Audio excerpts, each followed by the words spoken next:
everyone, welcome back to the Wildwood Cottage Diary. In today's video I am showing you how to service the log splitter and how I keep it in tip-top condition for use in splitting my logs. So in this video I'm going to be showing you how I adjust the nuts down by the wheels to make sure that the seal stays tight and that the oil doesn't leak out. I'm also going to be showing you how to top up the oil levels as well and how to check if it's full or not, and how to put the oil in. So yeah, and in this video I hope you find it useful and that it helps you to be able to keep your log splitter in tip-top condition and see really just how easy it is to have one and be able to split all your own wood. The log splitter I'm using, I think it retails for about £350 in the UK. Not sure what it is in the rest of the world. All it has on the label is Powerhouse, so I'm not sure if that is the make, but to replace it for like, it's a 2-ton log splitter. And I think as I say, it's about £350 to replace. So yeah, I hope you enjoy the video and I will see you at the end. Right, okay, so this is my log splitter. That's the back, that's the front. And what you do is you put your wood on here against this point here. This black thing pushes forward, and then with the pressure against that, it then splits the log. But what I find is, with the pressure constantly on the log, it's actually loosening down here. Now I'm not sure if it needs a new seal for there, but for now I'm just muddling through with what I've got, because as you can see I've got all that wood there. I've got that wood there, I've got that wood there, and I've got more outside. So time is sort of the essence, wanting to get it split up. It's now been in here for 3 weeks and I don't want to upset the landlord by having a mess all the time. So what I'm going to do is today I'm just going to tighten the nuts with my Allen key, and we're going to fill it with oil again. So it may not need it, I may just be overreacting, but there was a lot of oil on the floor in the other room, so I think it may still have an oil leak, so we'll have a look. But the nuts, the nuts are at the back there, the nuts are in there, so I need to have a look and tighten them up. Right, so first things first, is we have to take these off. So these are the levers for powering that bit.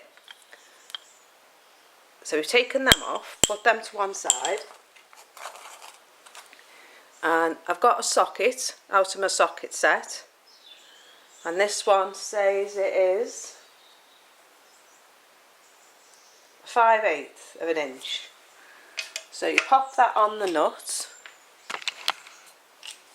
and you take your socket thing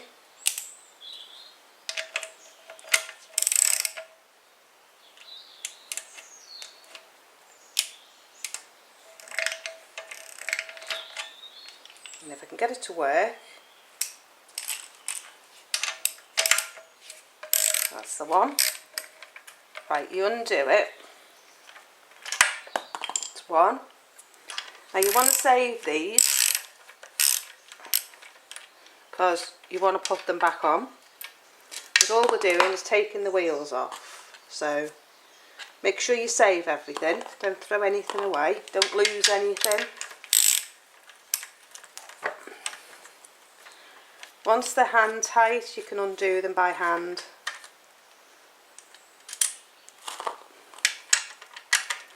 It's a nuisance this, having to do this every time I want to tighten the nuts, but it's got to be done, because there's no point in me trying to do the oil until I've got this off. Right, you need to lift the levers down a bit, your fingers, to pull that off, and then we take the wheels off. Right,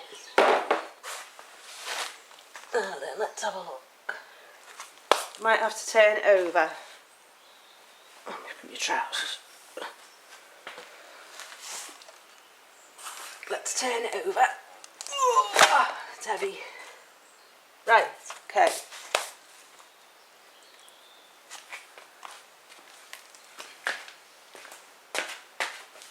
Let's have a look now if we can tip it up.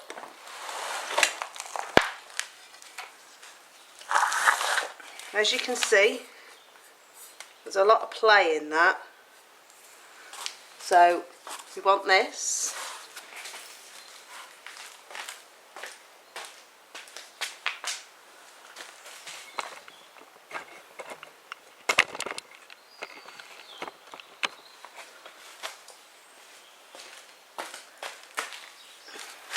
As you can see, there's a lot of play in that, moving quite a bit. And these are our 3 nuts that we want to tighten. So take your Allen key, give it a good old tighten. See, they need it quite a bit. I don't know why it comes loose, but it does. I tighten it each time I use it. And you can see they're very loose. I do think it's something to do with the seal. But there's no problem. It just takes time just to put it back together. So that's them tight. I've done them tight as I can. But I know they're coming loose again. See, that one's just coming loose and I'm not doing anything. So tighten it as tight as we can without breaking the Allen key.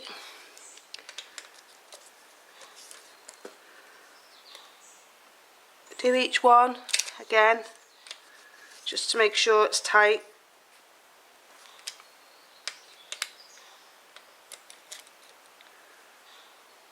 Here we go.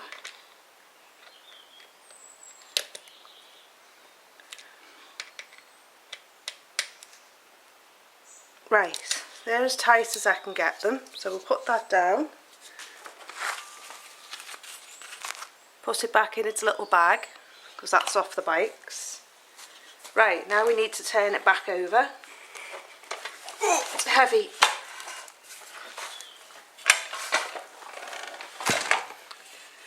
Right, that's on its own little stand there. That's on its own little stand here. It's got 2 little legs. So what we need to do now is pop that one back on the bottom too, which is our wheels. And then we take this plate again and push the levers down. There's 1. There's 2. And that one goes back in, back against that plate. And we take these and screw one back on. Oh, actually, we'll put these on first because it'll be easier to get to. I'll just do them hand tight for a minute and then I'll get the thing back on.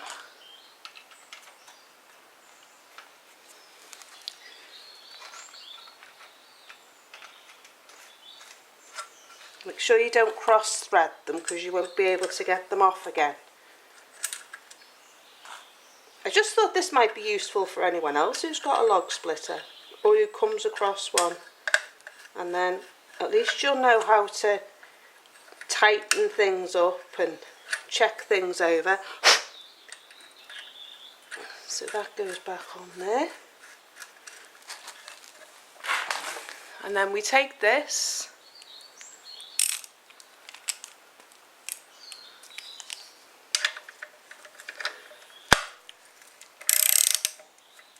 tighten it up. It needs to be quite tight because if you're going to be moving it and storing it on its wheels like I do to save space, then because you can store them upright, and if you're going to be doing that, you want it to be quite tight because you don't want your wheels to fall off when you're moving it, do you? So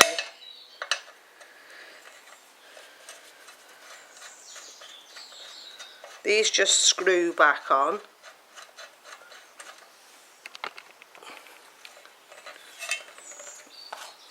And these are your levers to control the brake and the hydraulic pusher. So you want them to be tight. Not too tight that you can't get them off again, but tight enough. Right, so that's that done. Now the next thing we're going to do is put the oil in and check the oil levels. So let's stand it up on its end and set the camera back up again. Right, so what we're doing now is we're going to check the oil level. And we want this pin here. This is the thing that moves forwards and backwards, bringing the pusher forwards and backwards. And the little nut is just underneath. So you want to loosen that. You don't want to have it too tight. And then there's our dipstick. There's our dipstick that's come out of here. So just get a cloth.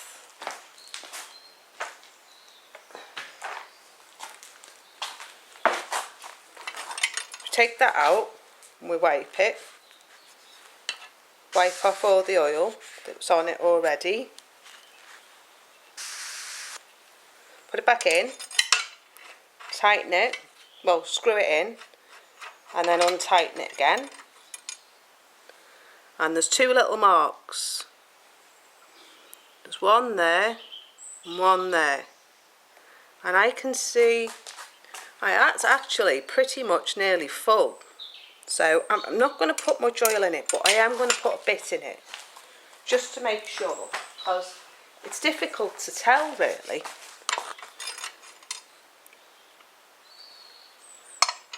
So use a funnel. I'm using this hydraulic oil, ISO 32 silver hook. I got it in Charlie's if anyone wants to buy it. And I'm not going to put a lot in, as I say.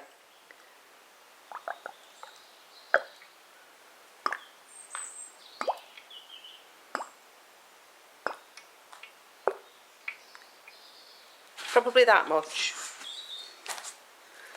Pop the lid on so I don't kick it over. This hapless Hazel may kick it over. Right, take the funnel out. Pop our dipper back in.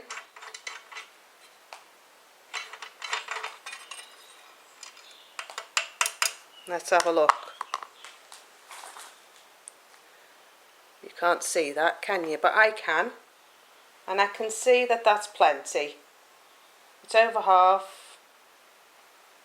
Yeah, I'm happy with that. It's over half full, so I don't like having it too full. I think it's a waste. But you just do that, not too tight. Give it one turn with the Allen key. And that's that. So that's had its oil now. And it's all ready to go. So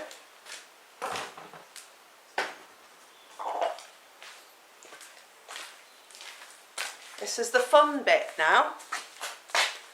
So let's pop it back up the way it's supposed to be.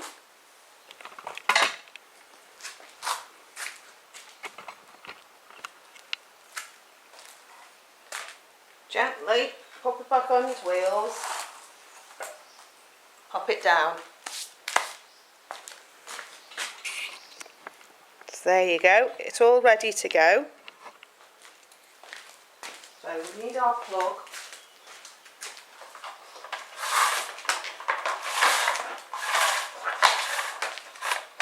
My plug's got a safety button on it, just there.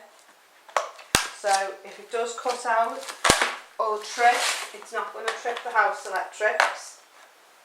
So we plug that in. Put this back and we're ready to go. So I just get my glasses and my health and safety stuff, and then we'll come back and we'll do some log splitting. So see you in a minute.